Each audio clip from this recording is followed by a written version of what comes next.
Dragon Ball Daima reached its conclusion with a 20th episode that put an end to an almost 6-month-long broadcasting. Akira Toriyama's final work left us with a ton of incredibly epic moments, such as the reintroduction of the Super Saiyan 4 transformation or the debut of Super Saiyan 3 Vegeta, but it also brought up a lot of inconsistencies that really didn't get answered. Overall, it seems that for now, Dragon Ball Daima should be considered as sort of a different continuity in regard to Dragon Ball Super. Dragon Ball Daima chose to make the Super Saiyan 4 transformation a canon element, something which is not a problem on its own, if it is properly explained within the Dragon Ball universe. But this is something that never actually happened, instead just introducing the form but leaving it with no possible way to properly consider it with the main events of the story. The most prominent mistake of how the Super Saiyan 4 transformation has been dealt with comes with the fact that we have no answer regarding why it never really pops up in Dragon Ball Super. And it is not just the fact that Goku doesn't even use the transformation, but it is never mentioned in the entirety of the series. Throughout all of Dragon Ball Daima, the anime has had many instances where it could have explained just how Goku achieves the Super Saiyan 4 transformation, and why it simply was not possible to use the form again outside of the context of Dragon Ball Daima or the Demon Realm. Perhaps it could be related to the fact that Neva lent Goku some of his magic for a while, or that the Demon Realm provides a unique atmosphere that allows the Super Saiyan 4 state to exist. But instead of doing just that, Dragon Ball Daima adds even more confusion to the existence of the Super Saiyan 4 as a whole, especially through a conversation between Goku and Vegeta in the last few minutes of the anime. At this point, Vegeta turns to Goku quite angrily and inquires him about the reason that he had kept the Super Saiyan 4 transformation a secret. Let's remember that during the Buu Saga, the reason that Vegeta got the Majin mark was simply because he wanted to once again be able to fight with Goku under similar conditions. Nevertheless, by then Goku had already achieved the Super Saiyan 3 state, yet he never showed it to Vegeta in what was one of their most memorable showdowns. It is then when Goku tells him that after the Buu battle,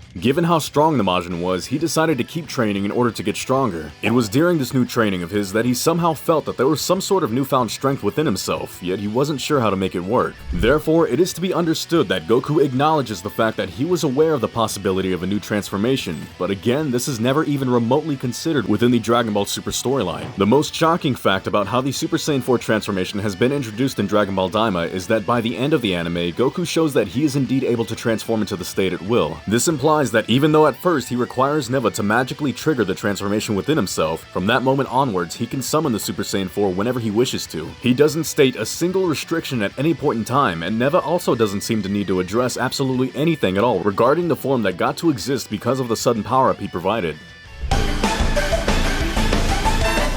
Dragon Ball Super started its tenure introducing two new characters into the franchise that eventually grew into absolute staples of its storytelling, Beerus and Whis. The God of Destruction and the Angel landed on Earth with a clear objective, which was to find the Super Saiyan God so that Beerus could fight with him. But there was no special god to be found, only a battle-loving Saiyan. Even as intimidating as Beerus was, Goku didn't pass up the chance of fighting a God of Destruction. Their first battle didn't amount to much though, since the difference in power was so big that it felt as if Beerus was basically playing with a little child. But it was during this first encounter of theirs that Goku also stated something that, considering Dragon Ball Daima, really doesn't make a whole lot of sense right now. At some point during their fight, Goku mentions that, right now, this is my final form, there's no more transformations after this. The transformation he is using by the time he says this is indeed the Super Saiyan 3. Considering that by the time that Dragon Ball Super was created, there was no mention of a Super Saiyan 4 and Dragon Ball Daima didn't exist, it really was what everyone expected. But now that Daima is a thing, this sentence doesn't make sense anymore. The only thing that could save this massive plot hole in the continuity between Dragon Ball Daima and Dragon Ball Super is the fact that Goku mentions that right now there are no more transformations. This somehow could be interpreted that in the remote case that Dragon Ball Daima comes back, maybe either with a season 2 or a movie, there could be some sort of thread that leads to Goku losing the ability of using the Super Saiyan 4 transformation. Maybe in the same way that Neva helped him to awaken the form, a demon could induce him a similar debuff that renders his body unable to achieve the state at will. Still, this is mere speculation, and the reality right now is that while Goku states that the Super Saiyan 3 is his final transformation at the beginning of Dragon Ball Super, we know that such a thing is not true from what Dragon Ball Daima has shown. Goku actually wasn't the first character to introduce a transformation that is later not seen again in Dragon Ball Super. This also happens with Vegeta and his Super Saiyan 3 form. At the beginning of Dragon Ball Super, there's the famous scene of Beerus slapping Bulma, then Vegeta getting incredibly mad and rushing to attack the God of Destruction as a Super Saiyan 2. This obviously sparked some debate with Dragon Ball Daima because if Vegeta was indeed able to use the Super Saiyan 3 transformation, what's the reason to attack Beerus whilst in the Super Saiyan 2 state? The most probable answer is that there is no logical answer for this. Even though it could have been interpreted in the past as Vegeta acknowledging the fact that the Super Saiyan 3 transformation was just not a useful one given how much energy it depletes from the user. Dragon Ball Daima doesn't even make the effort to provide an answer for this. Instead, in the same conversation that Goku told Vegeta that after the Buu battle he kept training, the only thing Vegeta says regarding the Super Saiyan 3 state is that he'd rather call it Ultra Vegeta 1, similar to the Super Vegeta naming. So as far as Dragon Ball Daima leaves this matter, there's again the conclusion that either Dragon Ball Daima or Dragon Ball Super are definitely not connected, or that for whatever reason Vegeta used Super Saiyan 3 a few years before the start of Super, but by the beginning of it he just refused to transform into a higher power he had access to. Whatever the real reason, it really doesn't fit with what we know.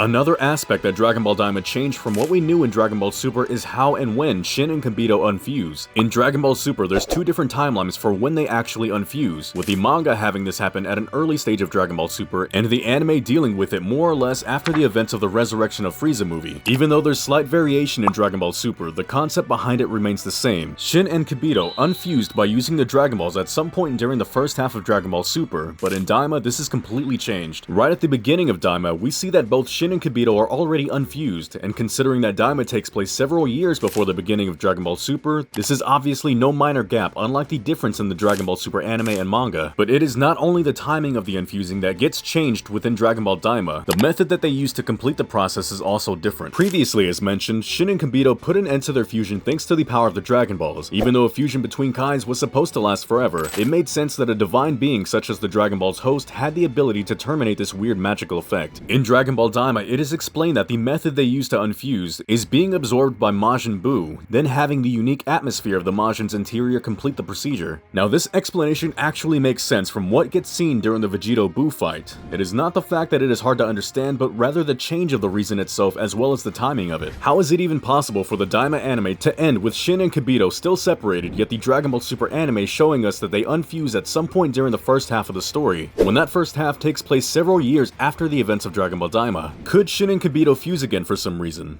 Of course they could. That is definitely not out of the question. But is it the job of the fandom to actually imagine that some particular things happen just because otherwise the story doesn't work? For whatever reason, Dragon Ball Daima just chose to overwrite some key story stuff. As stated earlier, Dragon Ball Daima should be considered a different continuity nowadays, a sort of different timeline that works as a new sequel for the Buu saga. There are just too many elements that clash with Dragon Ball Super to consider the possibility of the two of them coexisting. So again, unless there is more anime from Daima coming that fixes what has been broken, Daima right now takes a different direction from both Dragon Ball Super as well as Dragon Ball GT. Because even though it remains to be seen how Dragon Ball Super deals with the end of Z timeline as well as what comes next in the form of Dragon Ball GT anime, Dragon Ball Daima has subtracted so many key core elements from Dragon Ball GT that there's just no way for them to complement each other down the line. Of course, Dragon Ball GT was always considered an official sequel to the DBZ anime, yet not canon due to the fact that Toriyama only did some superficial work for the anime as a whole. But right now, Dragon Ball Daima pushes even further down into the abyss the argument of making Dragon Ball GT canon. If Dragon Ball Daima doesn't ever fix its many inconsistencies with regard to Dragon Ball Super, then eventually we could even expect a new anime that took place within the Dragon Ball Daima timeline. Not only that, but an anime that kept pushing the Super Saiyan 4 canon through the Super Saiyan 4 transformation or even beyond, and that completely forgot about aspects such as the God Ki or transformations like the Super Saiyan God, the Ultra Instinct, and even more. What's more, characters such as Jiren or Hit could very well not even exist in this new continuity. Right now, it feels as if after the events of the Buu saga, Dragon Ball has simply taken two different approaches, one with regard to the God Ki, the existence of the gods of destruction and the angels, and a completely different one taking place in the demon realm and potentially with many years ahead to explore. And let's not forget that even though we are talking anime right now, currently there's no Dragon Ball Daima manga whatsoever. Supposedly, it is expected for Toyotaro to continue exploring Dragon Ball Super, but will we get to a point where a Dragon Ball Daima manga is announced as well? The fact remains that the Dragon Ball Super manga and anime differ at multiple points, even though they mostly explain the same main story. But even in the events of Dragon Ball Super Superhero, Toriyama and Toyotaro decided to expand the storyline of the movie, providing an epilogue that included some incredibly hyped fights for the fandom. Whether there's any intention to do anything remotely similar to this regarding Dragon Ball Daima or not remains to be seen, but as of right now, we must consider Daima and Super to be two completely different directions for the Dragon Ball story. It is regrettable that the ending of Dragon Ball Daima wasn't able to provide some necessary answers regarding the continuity of the Dragon Ball storyline as is nowadays. Maybe having the Daima anime as an experiment of sorts to introduce a whole new narrative in the Dragon Ball Super manga? There's really no way to tell what is waiting for us Dragon Ball fans in the near future. But something is certain. Whether it is a new Dragon Ball Super manga arc, a new movie, or even a season 2 for Daima, the Dragon Ball world will keep growing. Remember that if you enjoyed the content and want more videos like this, you should like, share, and subscribe to the DB Hype channel. Thanks for watching and see you next time, Saiyans.